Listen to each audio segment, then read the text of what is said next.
Welcome to GE Healthcare's series on lung protective strategies in the ICU. I'm Lisa Nolan.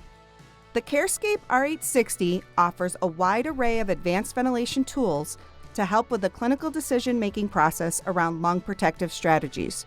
Throughout this series, we will discuss these tools in more detail. Today, we will discuss Spirodynamics. Let's get started.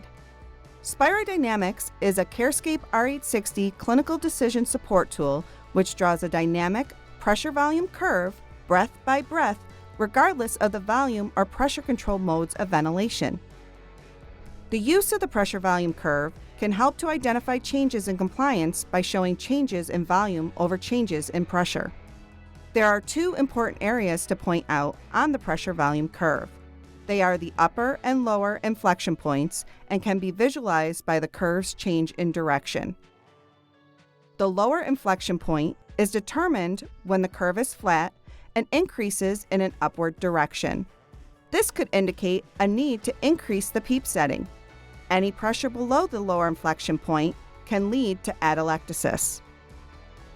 The upper inflection point is determined where the curve changes and flattens at the top. This could be an indication of overdistension or the maximum setting for peak airway pressure.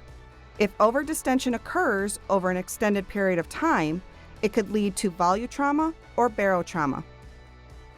The goal is to minimize changes between the upper and lower inflection points, as this ensures optimal gas exchange at the alveolar level.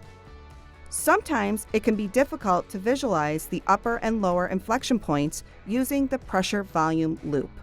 The CareScape R860 offers measurements on tracheal pressures and intrinsic PEEP via a small 2mm tracheal catheter and the use of the Spirodynamics Clinical Decision Support Tool. The curve represented using the Spirodynamics tool allows for easier visualization of the upper and lower inflection points. The CareScape R860 allows the overlay of the curve from the catheter and the pressure volume loop from the ventilator. The difference between the curve's pressure indicates the impact of the resistance of the artificial airway. Spirodynamics is as easy as that on the CareScape R860. Please join us next time when we talk about gas exchange and dead space ventilation. I'm Lisa Nolan for GE Healthcare series on lung protective strategies in the ICU.